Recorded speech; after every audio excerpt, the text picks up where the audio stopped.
Les amis, j'espère que vous allez bien. Alors aujourd'hui, l'idée de la vidéo, c'est vous montrer pourquoi j'attache autant d'importance aux divergences en daily. On m'a demandé dans les commentaires pourquoi je n'avais pas parlé d'une divergence baissière en 4 heures récemment. Et bien en fait, je me suis déjà fait piéger plusieurs fois par les divergences en 4 heures et je trouve que les divergences en daily sont efficaces. Du coup, je vais vous montrer historiquement quelques divergences qui ont bien marché donc en daily sur le Bitcoin. Ici, c'est le 5 mai là en haut et on voit que on a eu donc les plus hauts qui montaient et sur le RSI les plus hauts qui baissaient, donc on a une divergence et on voit que derrière le cours s'est effondré. Alors pour refaire un petit topo, les divergences haussières, c'est quand le cours chute comme on a eu là, et donc on va regarder sur les plus bas pour chercher un retournement à la hausse. Et une divergence baissière, c'est quand le cours monte, on va regarder sur les plus hauts pour chercher, pour voir si le cours se retourne à la baisse. Donc celle-là, la récente, on a déjà parlé. Celle-là, donc je viens de vous la montrer. Elle a été, voilà, elle a enchaîné sur un retournement de tendance. Ici, on a une petite. Alors, elle n'est pas ultra pertinente, mais vous voyez qu'ici, entre ces deux points, ça baisse. Et ici, légèrement, ça monte. Alors, il ne s'est rien passé pendant 10 jours, ça a mis 10 jours pour que le cours bouge, mais derrière, on a quand même eu un retournement de tendance, même si c'est certainement pas la plus pertinente des divergences. On va regarder ici. Donc ça, c'est le 17 décembre, quand le Bitcoin est venu effleurer les 20 000 $. Et ben, on a une belle divergence. Ici, en rouge, les plus hauts montent. En bas, ici, en rouge, on voit que ça baisse. Alors évidemment, on peut dire, tiens, mais la divergence, on l'a déjà ici. Et du coup, si on suit la divergence, on a vendu trop tôt. Parce qu'on peut voir la divergence à partir de là, et vendre ici, et se dire on a vendu à 16 000, finalement le cours est monté jusqu'à 19 000. Et ben déjà, si on a vendu à 16 000, c'est très bien, parce que je suis pas sûr qu'il y ait énormément de gens qui ont vendu à 16 000 et qui ont pris leur gain à 16 000. Et puis en plus de ça, voilà, on n'est pas obligé de prendre acte de la divergence. Derrière, c'est bien d'avoir une confirmation. Alors, forcément, la mèche, le doji, là ici en rouge. On avait aussi le RSI qui était venu percer les plafonds. Moi, j'avais fait un post le 11 décembre. Vous pouvez retrouver sur ma page Facebook daté du 11 décembre où j'avais montré que le RSI atteignait des niveaux comparables à ceux de 2013. En 2013, on a eu les deux plus grosses crises, surtout la deuxième, avec un bear market de 2 ans qui a suivi. Euh, donc voilà, il y avait le niveau de surachat du RSI plus la divergence. Voilà, on va continuer donc dans l'analyse des divergences qu'on a. Alors ici, on voit en vert là que les plus hauts montent, on voit ici que ça baisse drastiquement, et derrière, on a eu une grosse baisse. Donc je ne l'ai pas précisé, hein, mais pour décembre, évidemment, après la divergence, hein, là, on a eu une baisse assez conséquente, je pense que tout le monde s'en rappelle bien. Donc voilà, ici, ça c'est en novembre 2017. Donc on a une petite divergence, et derrière, on a une petite correction, mais on passe quand même, parce qu'en fait, il y a le cours derrière qui monte, qui nous cache, mais ici, on passe quand même de quasiment 8 000 $ à 5 300 $. Donc même si sur le graphique, ça paraît pas gros, la divergence, il y a bien une grosse correction derrière. Ici, on en a une minuscule de divergence.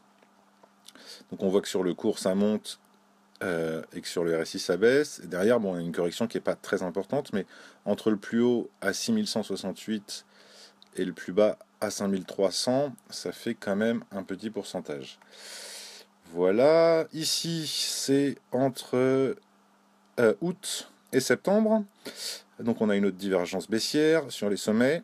On voit qu'ici ça monte, on voit qu'ici ça baisse, et derrière ça a chuté. On continue, ici on a aussi une petite divergence baissière, hein, ça monte sur le cours, ça baisse sur le RSI, derrière on a corrigé. Donc j'en ai peut-être raté certaines, hein, je ne les ai pas toutes notées, mais j'essaie d'en noter pour vous montrer que c'était un indicateur très puissant. Alors il n'y a aucun indicateur, hein, qui sera valable 100% du temps, c'est tout le principe de l'analyse technique, mais voilà, pour moi c'est un des indicateurs les plus puissants. Le mieux, c'est toujours d'attendre une validation derrière, Et puis, on l'a vu notamment pour décembre, que la divergence, elle n'enchaînait pas tout de suite sur un retournement. Donc voilà, ici, en jaune, sur les plus bas, on était baissier, enfin ça baissait. On a fait une divergence baissière, les plus bas sont de plus en plus bas sur le cours, et sur le RSI, les plus bas montent, et derrière, voilà, derrière, ça a bien monté. Ici, alors elle n'est pas ultra pertinente pour le coup, on a une petite divergence. Voilà, ça monte sur le cours et ça baisse très légèrement sur le RSI. Derrière, on a une petite correction. Alors c'est vrai que ça n'a pas l'air gros, mais on est passé de 1000 $ à 935 $. Donc ouais, 1075 $, donc c'est 10% de correction. La divergence est petite, hein. On peut faire une corrélation entre la taille et on va dire l'intensité de la divergence et derrière la force du retournement qui va en découler. Et ah bah tiens, j'en ai une dernière ici. J'espère que c'est clair visuellement. Donc voilà, on voit le trait vert ici en haut à gauche, on voit que ça monte, sur le RSI, on voit que ça baisse. Donc faut que ce soit sur les mêmes points. Si vous voyez bien, il y a un trait gris. Parce que si tu mets ton trait vert là et que tu décales ton trait vert sur le RSI, ça n'a plus de sens. Donc voilà, ouais, j'ai fait le tour à peu près des divergences. Donc voilà pourquoi les divergences en daily sont efficaces et importantes. Donc ça marche pas à 100% du temps, il n'y a rien de magique, mais pour chercher un retournement de tendance, pour moi c'est déjà l'information qu'on aura en premier. Il y aura d'abord la divergence. Ensuite, il y aura un autre élément qui peut permettre de la valider. Et puis, ouais, c'est l'élément qui se trompe le moins, entre guillemets. Euh, voilà, donc c'était principalement pour vous expliquer pourquoi, ah, merde, pourquoi je m'attachais autant aux divergences. Voilà, alors derrière, là, on repart à la hausse, je ne sais pas pour combien de temps. Pour l'instant, on n'est pas revenu tester cette oblique, la orange. C'est pas sûr hein, qu'on vienne la tester parce on a déjà monté depuis, mais c'est possible. La question c'est de savoir jusqu'où on va aller. Et ben je sais pas. Enfin, il y a beaucoup de chances qu'on vienne au moins tester cette ligne rouge à un moment, cette résistance rouge hein, que tout le monde a aussi sur son graphique, où il y a déjà 3 points de contact. Euh, on va voir. Ça sert pas à grand chose de trop spéculer. Moi, je considère qu'on a fait une correction en double zigzag ici, assez parfaite. Donc, je mise plus pour un retour à la hausse, au moins à moyen terme. Mais bon, le cours, ce que je vise ou ce que je pense, il s'en fout. Du coup, il faudra attendre de voir les indications que le cours va nous donner quand on va commencer à se rapprocher de cette résistance. Il n'est pas non plus impossible hein, qu'on se casse la gueule avant, voire qu'on se casse la gueule tout de suite maintenant. On ne peut pas prédire les cours. Donc voilà la petite vidéo que je voulais vous faire. J'espère que ça va pas durer trop longtemps, que c'était clair. Voilà, si vous voulez mettre un pouce bleu, c'est cool, ça me fait plaisir. Si vous voulez partager la vidéo, si vous voulez me mettre un commentaire, c'est toujours agréable, hein. J'ai eu plein de commentaires constructifs. C'est bien de pouvoir échanger sur les idées. Donc voilà, n'hésitez pas. Si jamais dans les commentaires aussi vous souhaitez que je traite un sujet, si je considère que je suis apte pour le traiter ou que j'ai quelque chose à dire dessus, je pourrais le faire. Voilou. Et ben ça va être terminé pour aujourd'hui. Je vais vous souhaiter à tous une très bonne journée.